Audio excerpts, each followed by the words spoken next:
right, it's episode number 5 of Bravos Banter, playoff preview edition. Welcome, everybody. Calvin Cristoforo, Nick Galley with you. We're joined by Theo Bartolomeo, the team's MLB scout liaison. Theo, how are you doing? Thanks for joining us. Doing good, guys. Thanks for having me on. Appreciate it. So we are previewing the playoff matchup, round 1 playoff matchup with Katuitt. Game 1 is tomorrow at Doran Park on Friday. Let's just start off with looking at the matchup. Nick, what'd you think when Katuitt was the draw? Do you like the opponent? Do you think it's a tough matchup? What are your thoughts on the Kettleers? You know, I would have liked it to be Falmouth, I'd say, just because of Bourne's success against Falmouth this summer. But, Bourne did win the season series against Katuitt. Katuitt is a team that's had the Braves number a couple times, though, so you have to keep that in mind. In terms of just a pure baseball matchup from a fan standpoint, Yeah. I think these are the two teams you'd want to see in the West Division playoffs, no doubt about it. I mean, this is kind of the best matchup. And then out east, obviously, you got a great matchup too. So it's honestly the 4 best teams. It's the 4 teams that deserve to be here. In the West, Katuitt and Bourne deserve to be here, I think, especially with the way Katuitt kicked it into high gear in the back half of the season. So it's going to be a great matchup. And it's kind of tough to tell who's going to win. It's really anyone's series here. Yep, I would agree with Nick there. Sorry about that, Calvin. I would agree with everything Nick said there. The matchup's good. These are clearly the 4 best teams in the league, 2 in each division.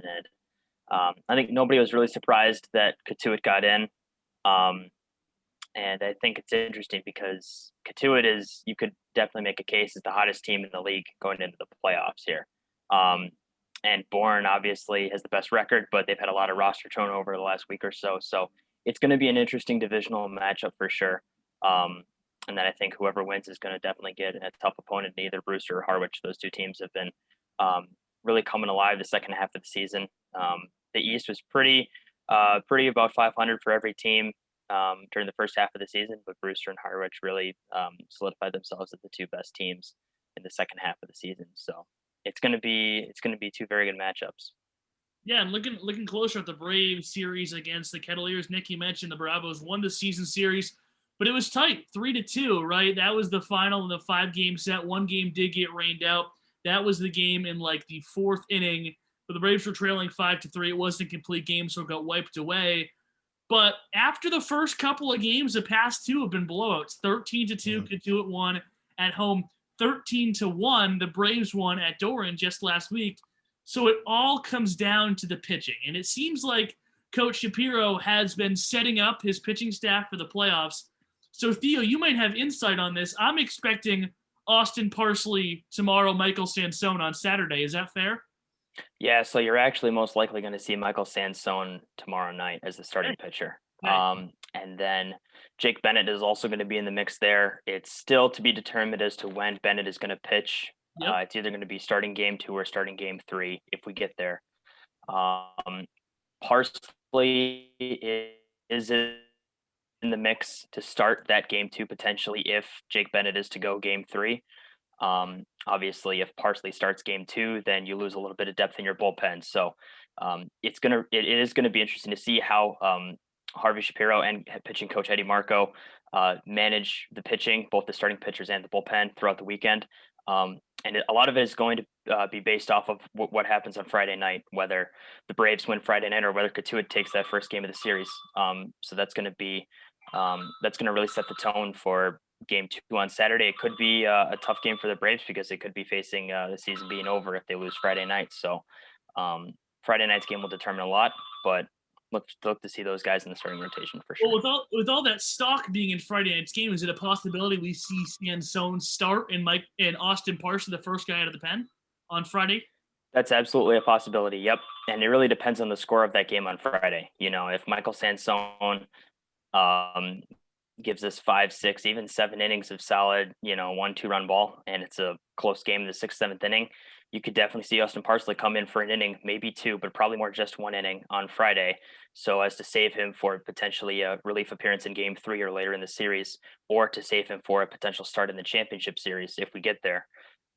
just to solidify that we win that first game of the series. Because obviously, once you get to the ninth inning in a close game, Eric Adler's going to be getting the call Yeah, 10 out of I got one 10 more times, and he is going to be available. Yep.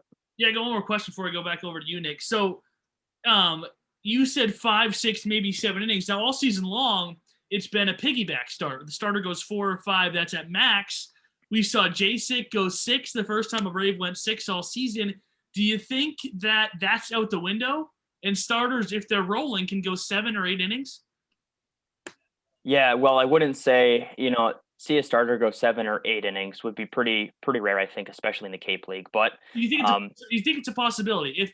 If the guy throws 5 shutout innings, are they going to take him out of 5 innings? Because that's what they've done all season. yeah, so the pitch count definitely is the big determining factor there. Definitely did not count it out of the question to see Michael Sansone go out there for the 6th inning if he has a lead, if his team's giving him some good run support, or if he's kept his pitch count down below 60, 65 pitches.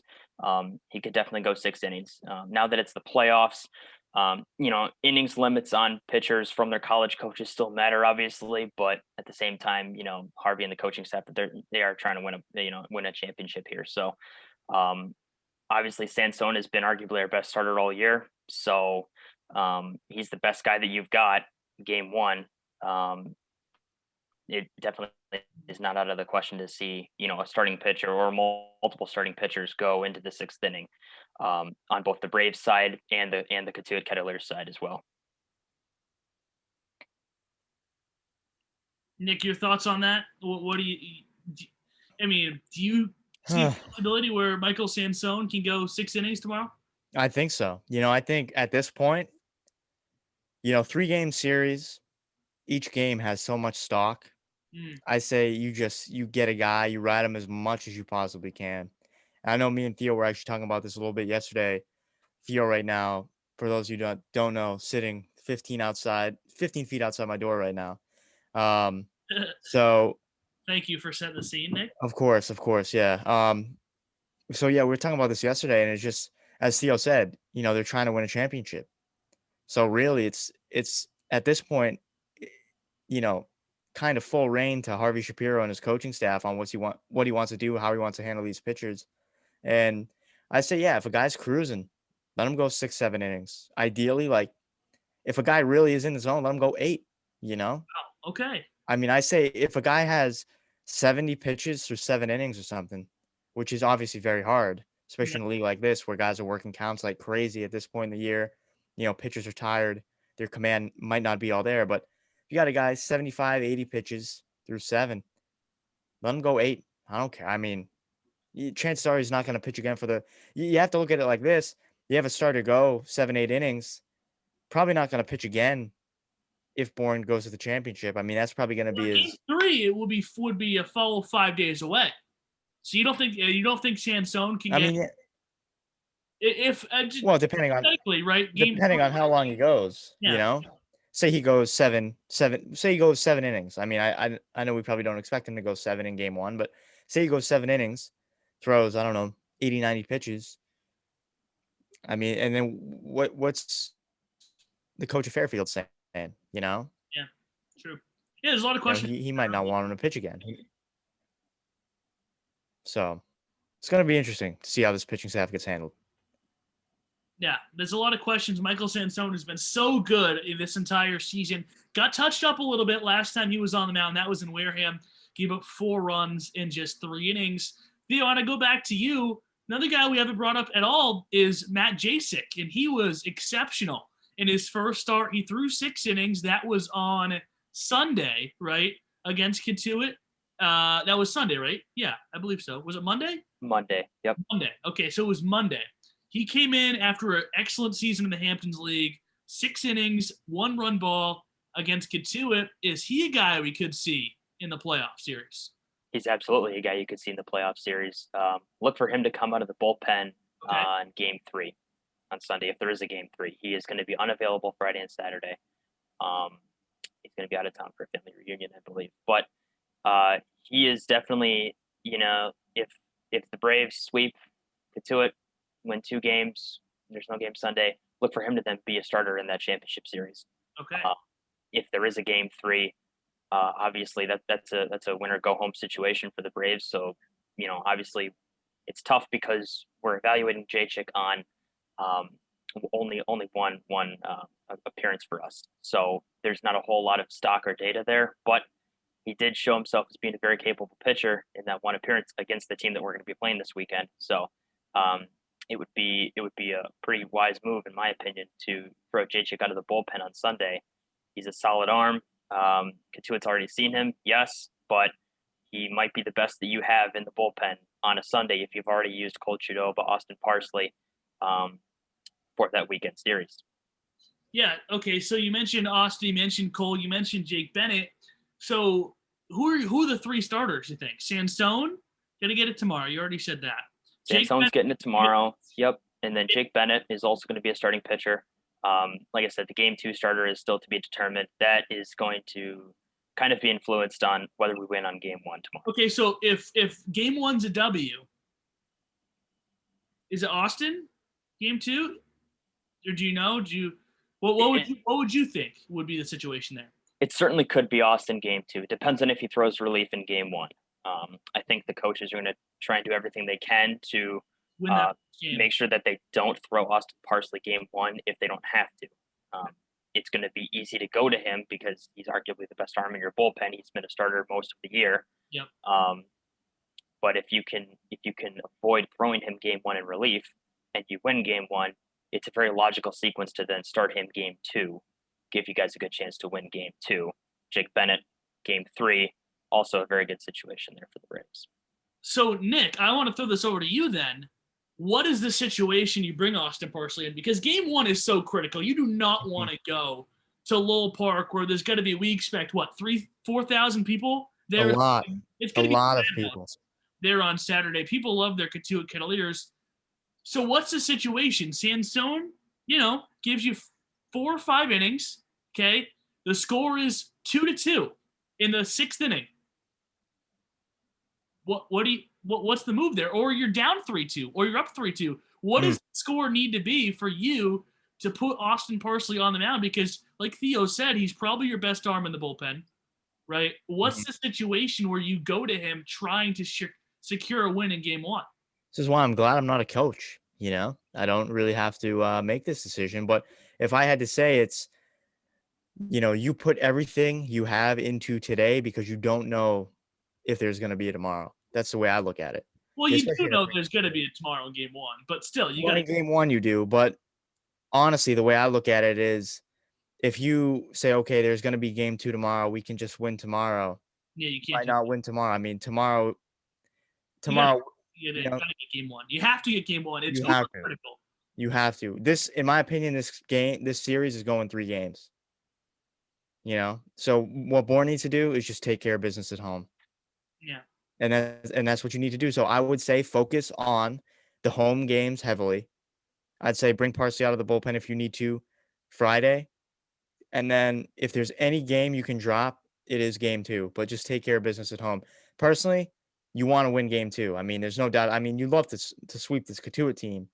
But getting a win on the road in Katuitt in front of what we're expecting to be 2,500 plus, that's going to be very hard. And we expect the matchup in the East to be a bloodbath. Because Harwich and Brewster are 2 teams that have gone toe-to-toe all season long. I fully expect the East matchup to go 3 games. Yeah, so I think if you can get it done in 2, that gives you a leg up with a rested pitching staff that the team in the East doesn't have. 100%. I think we're going to see maximum baseball. I think we're going to see 3 games in the West, 3 in the East, and I think there's probably going to be 3 in the championship series. I just feel like that's how it's going to be. I think we're going to see 9 games in the next week here. Well, hopefully week and a half. The Braves play in 6 of those games, if you assume. Hopefully. 3-3. Theo, back to you. Keep talking about the pitching here. The Braves got some new guys in the bullpen. Anybody that sticks out that you've watched, you've liked, that we can expect to possibly see get an inning or 2 in the playoffs? Yeah, I think Harvey Shapiro and his coaching staff did a really good job of adding pitchers late the last couple of days before the deadline on Wednesday to solidify that we'd have a strong bullpen for the playoffs. We had a fair amount of roster turnover last couple of weeks, a couple pitchers that left that really hurt our chances to win the playoffs. And so we ended up getting two UConn pitchers and one University of Rhode Island pitcher. They're going to be joining us for the playoffs, all of which from the New England Collegiate League. And so um, they've been pitching some good baseball this summer. Obviously, that league is a pretty good league in terms of summer collegiate leagues, and um, they're all pretty rested up, and they're going to definitely be available out of the bullpen both Friday, Saturday, and potentially Sunday this weekend to give us 1, 2, even 3 innings apiece for each of them to give us a chance to beat Katuitt and move on to the championship series. Nick, I'm sure you've done your research on those guys. Anybody that sticks out to you that you're like you would trust giving the ball to in an inning this weekend? Looking at, Garrett Coe a little bit, I really like his stuff. Just kind of some of the things I've heard about him, and actually had a friend that was interning with the Mystic Schooners, I believe. Yes, Mystic Schooners Yep. in the NECBL. So he's been giving me the rundown on basically all 3 guys that were signed yesterday. So he said those are 3 unbelievable late season additions made by Harvey Shapiro and his coaching staff. Where we're at in the season right now and just kind of how everything went down, I mean, these were guys that were kind of added in one night, essentially. Yeah. I mean, it was on the fly type thing. I know Theo did a great job of helping out with it. I know he won't say it right now, but he did do a good job. I know the kid was stressing out the other night, looking for, I mean, he said, what'd you say? It was kind of like the 11th hour that you guys were looking for guys, right? Yeah. So the fact that they made these additions, pretty much right after Tuesday's game, and just kind of worked everything out is pretty remarkable. And they would have had him dressed by yesterday's game. Of course, having the off day yesterday was huge, allowed these guys to get in and kind of get settled. So that rain out was big. And, but nevertheless, 3 great late additions to this Bourne bullpen that I think are really gonna help this team. Well, we've seen some guys come in though in their first appearance and struggle, and you obviously don't want 100%. that to happen in the postseason. So I think it's really hard, in a playoff game to be like, okay, especially with tight, you're good. You had a great season in NECBL, but this is a completely different animal. Yeah. Would I you? mean, it's You still, I just think it's difficult to make your first appearance. it's so hard. Yeah. I mean, these guys are gonna have to learn right on the fly. Like the guys we've lost in the last week and a half, it's been Cade Smith, Dylan Bowers, Tristan Vreeling. Cade Smith only threw 6 1/3, struggled at times. Yep. So out of those 3 guys, I mean, Cade Smith, yeah, you'd love to have, because I mean, he was starting to look a little bit better, starting to have a little bit more command, starting to look a little bit more confident, and then he left right as he was kind of peaking here. And then Dylan Bowers, I was talking with Theo last night. Dylan Bowers, a guy that was getting better with every single performance, and his last outing was his best. He was outstanding. Yeah. And then Tristan Vreeling, obviously a guy you can use in a starting facility and a relief, facility as well. A guy that, I mean, all-star. That's really all you need to say. That streak of 7 perfect innings, the guy was great. So that one hurts big time.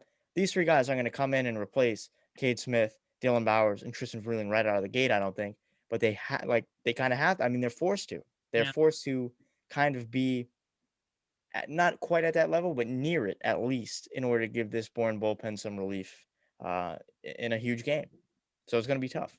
Yeah, and another interesting roster move, as we're talking about that, Theo, is the catching position. John Garcia released, right, to make room for these guys. Peter Burns is the cut and dry, guy you want behind the plate, but he hasn't caught 3 nights in a row. What do you expect to see in the catching position? Is Pete the guy who, if the Braves play 6 straight days, can catch 6 straight days? Or are we going to see, Dalton Rushing, who, he's been okay, decent behind the plate, but sometimes he struggled behind the dish. So are we going to see Peter Burns, you think, for 6 straight games? Well, I think you're definitely going to see Peter Burns for both Friday and Saturday behind the plate, if not Sunday as well, if we get there. If we're lucky enough to beat Katuitt and get to the championship series, I think that's when you'd probably see Dalton Rushing behind the plate for at least one of those games. If it goes to 3 games in the championship series, I know this is looking a little bit ahead, but you might see Dalton Rushing behind the plate for 2 of those 3 championship series games. Because you're absolutely right, Calvin. Peter Burns, he's an incredibly hardworking kid, and he's super committed, super dedicated. But it's going to be tough to catch 6 games in a row, especially like you said, when it has kind of been a Garcia's been catching one day, Burns the other, Rushing's been catching a lot the last several weeks. Yeah. So it's really been a steady rotation of catchers. And obviously, in the first half of the season, when we had Colton Bender on the squad, he was splitting the catching duties with Burns. So it is a lot to ask of one catcher to catch multiple games in a row in any collegiate league in the summer, because you play every night. It's a major league schedule. It's not college baseball where you play 3-4 games maybe on a weekend, and then you get Monday, Tuesday, Wednesday off before you're back on the road again. So I personally blame the San Diego Padres, because everyone, Colton Bender, Peter Burns just signed to full-year contracts. The Braves are like, all right, we got our catchers down, 2 guys who are both excellent behind the plate, and then the San Diego Padres decided to screw all that up with the Braves catching situation, because you look at right now, Colton Bender, Nick, would be a perfect fit on this Braves team for this playoff push. It'd be huge, especially considering Mike Roberts is an absolute menace when it comes to doing things on the base paths. So I'm working right now on a little preview article that's going to drop tonight. What's today? Thursday. So dropping that tonight. And yeah, that's kind of one of the things you should look out for in this Katuitt series. If Peter Burns catches game 1 and game 2, and there is a game 3, the base paths really open up for the Kettleers, because you're going to have a fatigued Peter Burns behind the dish. It's going to be his 3rd consecutive game in 3 days. Mike Roberts is already aggressive on the base paths, as is. Say what you will about the guy. He's a great coach. Yeah. Simply put. And he knows how to get in teams' heads. He knows how to baffle defenses. And he knows how to work the base paths. So would you consider catching Dalton Rush in game 2? I mean, you consider it. I think it depends the outcome of game 1. I think So you win game 1. You win game 1. You catch Peter Burns game 2. You lose game 1. You catch Dalton Rushing game 2. Really? Yeah. To me, that's the opposite. Theo? Understand. Yeah, I think it's hard to say. I think in a perfect world, you want Peter Burns catching both games 1 and 2, regardless of outcome game. I agree. Couldn't agree more. But then you also have the counter argument there, where if you lose one of those 2 games and you get to game 3, can you catch Peter Burns 3 games in a row? Or are you forced then, if you catch Burns game 1 and 2, are you forced to then catch Dalton Rushing game 3? It's going to be tough. I'm sure Harvey Shapiro will figure it out like he's done all year. But it's going to ask a lot from either one of those guys, that's for sure. Absolutely. So let's talk about the lineup that we might see in this playoff series. We've talked about it all year, our gotta have it playoff lineup, right? And so Nick and I, we both looked at each other on Monday when the Braves played the Kettleers. Nick called it the biggest game of the season, and we thought that was a playoff winning lineup. I think it was Joe Lampe leading off, Max Anderson 2, Dalton Rushing 3, Schobel. Schobel 4, and I believe then Huber. No, Ben Huber was 7, right? Was Huber 5? I believe I have my. Let me find the lineup. I got my book. Okay, yeah. Look it up. The lineup on Monday night against Katuitt. Yeah, here you go. Lampe, Anderson, Rushing, Schobel, Jump, Knapczyk, Huber, Thomas, Burns. Theo, do you think that is a lineup that was a playoff preview lineup? Yeah, I certainly think so, especially when that lineup scored 13 runs against Katuitt. Sure. It's pretty hard to argue against that. But no, I think, I think you got pretty much all the guys in there. I would say Burns will be catching, I think first base is where it gets a little tricky. I think you could Huber certainly and are both going to be in the lineup, right? Yep. So just pick the poison defensively. Yeah, so I think either Rushing or Huber can play first base. The other one DHs, and then you're playing Anderson at third base. If you want to DH Anderson, you put Agnos at third, who's the better defender. Yep. Then you obviously still want to have Rushing in the lineup. I just think at this point in time, Rushing obviously has proven himself a little bit more. Bless you, Nick. Thank you. Huber. You wouldn't think of putting Rushing in the outfield for a playoff game, would you? Yeah, it was a bit of an experiment several days ago, and he's only gotten a few innings out there, so I would be hesitant to personally. But there's also several guys. I mean, however you drop the lineup, there's going to be several guys on the bench who you could very much say are deserving to start. So moving Rush into the outfield where we're pretty thin defensively certainly has its upside to it because then you can get Huber in there and Anderson in there consistently in the lineup. Um, and I think, Schobel at short, Knapchick at second. That's been working the last week or so. Lampy in center, Thomas in right or left, and then Jump in right or left. I think Thomas has been playing a lot more right field lately. Um, if you remember, he was our everyday left fielder for the first half of the season. So Yeah. I don't know exactly which one he's more comfortable in, nor which one do I know if Harvey Shapiro prefers him at. I don't really think it matters too much, but Jump and Thomas are your two corner outfielders. Um, and that's pretty much the lineup there.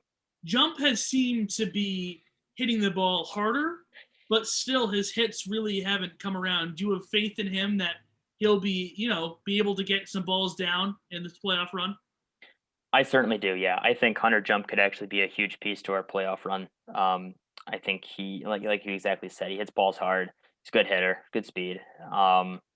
I think if he can rope a couple in the gaps and have a few big clutch hits for the Braves, that could be the big difference maker in this series for sure.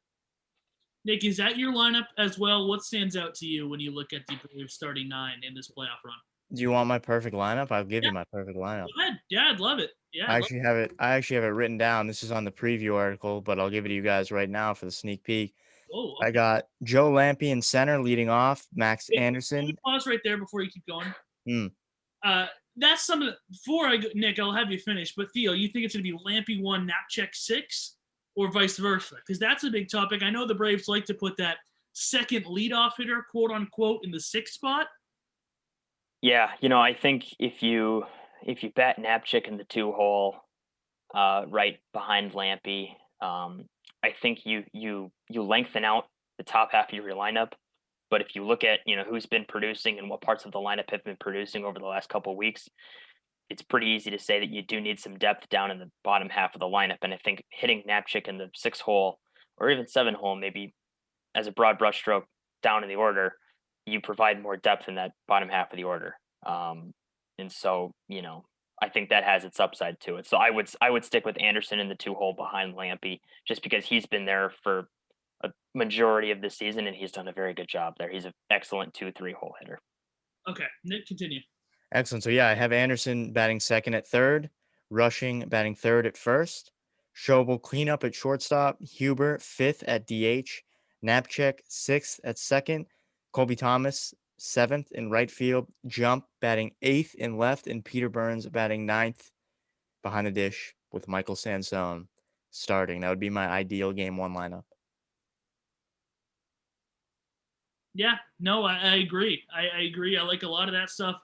I like Lampy 1. I really like Knapchick 6 because, like you said, I Theo, like it too because Lampy has the higher OBP as well. yeah, And in that leadoff spot, I'm really high on OBP. and Christian has more RBIs. Exactly. And So Christian has a little bit more pop, I think. yeah, absolutely. Extra base hits, right? He's been Yes. top of the league in doubles all season long. I would go Lampy, Anderson, Rushing, and then this is where it gets interesting. Do you like Tanner Schobel in the cleanup spot? With the way he's been playing over the past 2 weeks, I love Tanner Schobel in the cleanup spot.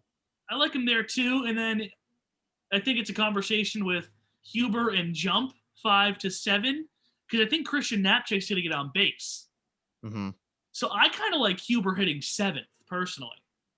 Yeah, that's nice to have. I mean, that's a nice luxury to have because if you have guys on base in front of him, he's shown he can produce runs. So I would put Jump at 5, Knapchick at 6, Huber at 7, Colby Thomas 8, Peter Burns 9. I would not put Jump at 5 just yet because he's 1 for 18 through 5 games. I know. I understand that. But would you put Colby Thomas 5? I would be up to putting Colby Thomas 5th, Hunter Jump at 8. Hunter Jump definitely bottom of the order. Colby Thomas, I'm not sure because the average hasn't been quite there. But I still like Jump hitting 5th. I do. There's just a part of me that I know he's 1 for 18, but he's hit it hard, and I like I like Huber 7, Thomas 8, Knapczyk 6 out of order, but I like that 6, 7, 8. Well, maybe that's a lineup you roll out game 2, game 3. If Jump So, gets going, perfect lineup can't be touched. Can't have a can't touch it. Can't touch it. Do not touch Whose it. lineup you like better? Hard to say. Let's just keep in mind I helped you pay rent for the past 2.5 months, so choose wisely here. Nick is right. No, but I do think I also think a topic here that we could talk about is and I know Nick, I've talked with you about this. You could hit Schobel down in the order, and I think he still produces.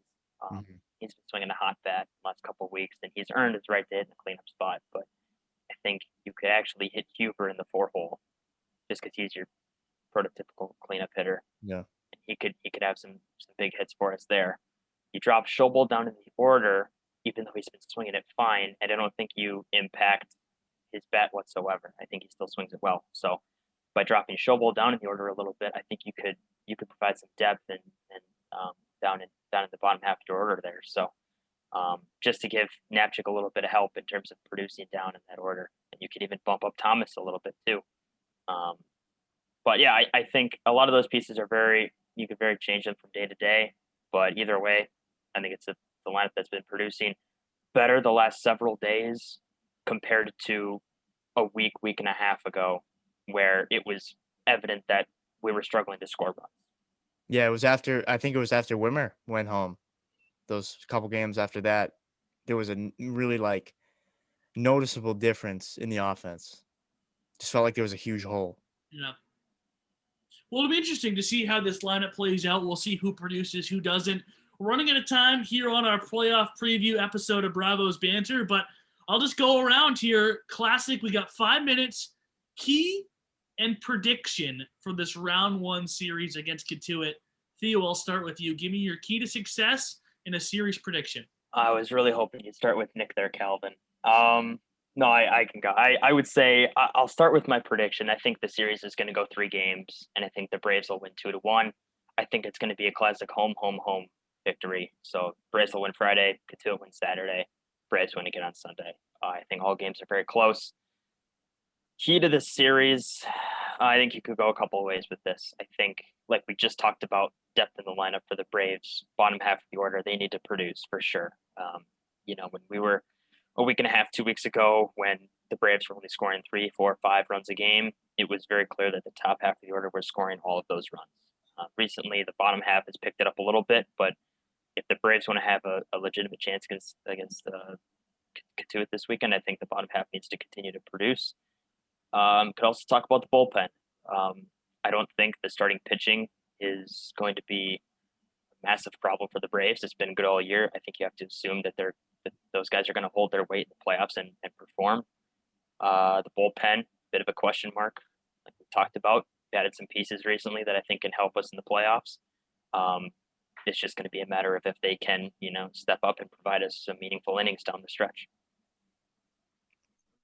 Mine's very simple. I'll start off by saying Bravos in 3. And I think the key to this series is to limit leadoff base runners for Kituitt.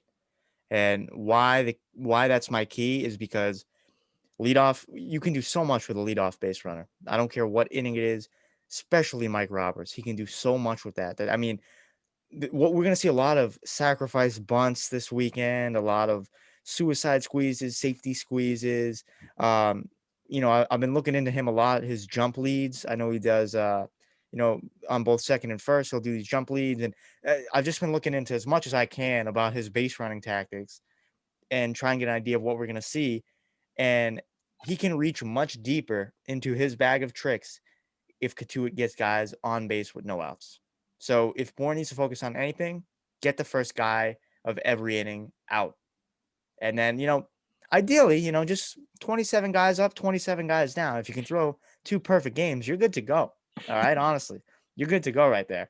But if you can just limit guys getting on base with no outs, 1 out, you're going to be in pretty good shape, I think, because 2 outs, guy gets on base. Mike Roberts can still kind of reach into his bag of tricks, but that vastly limits what he can do with his base runners, what he can do with sacrifice. I mean, it takes sacrifice opportunities right out of the window. You're done. 2 outs, you're not going to see a sack bunt. Maybe you will with him. I don't know. You know, we kind of saw some crazy stuff the other night, but who knows? Limit the leadoff base runners. That's an excellent point, Nick. I think that's Thank a you. good point. I think it's a really good point. For me, I think we're all in agreement. I get the Braves in 3 as well. And on my key, Theo says, it's solid, so it doesn't have to be a key, but my key is starting pitching because you look, Jacek dominated 6 innings, right? Gave up 1 run, and you looked at the scoreboard, it was 8-1, and Katuitt was done. You can't let this Katuitt offense get a lead early. That's why starting pitching is so critical because you take away the 1 run they scored against the Braves on Monday. In their last 6 games, they've scored 65 runs if you take away that game against the Braves on Monday. So this is a Katuitt offense that is red hot right now, and you can't let them get a lead early. You got to give time for the Bravos to get ahead, take their confidence away, and then the bullpen, give them some wiggle room, and that starts with starting pitching. But guys, this has been a lot of fun. It should be an excellent series, an excellent playoff push for the Braves. Theo, thanks so much for joining us. Game 1 is tomorrow at 6 o'clock at Doran Park. Game 2 at Lowell Park at 4. And then Game 3, if necessary, we'll be back at Doran on Sunday. It should be a blast. We're looking forward to seeing you guys at the park starting tomorrow night. Hope you enjoyed this episode of Bravos Banter and enjoy some great Cape Cod League playoff action.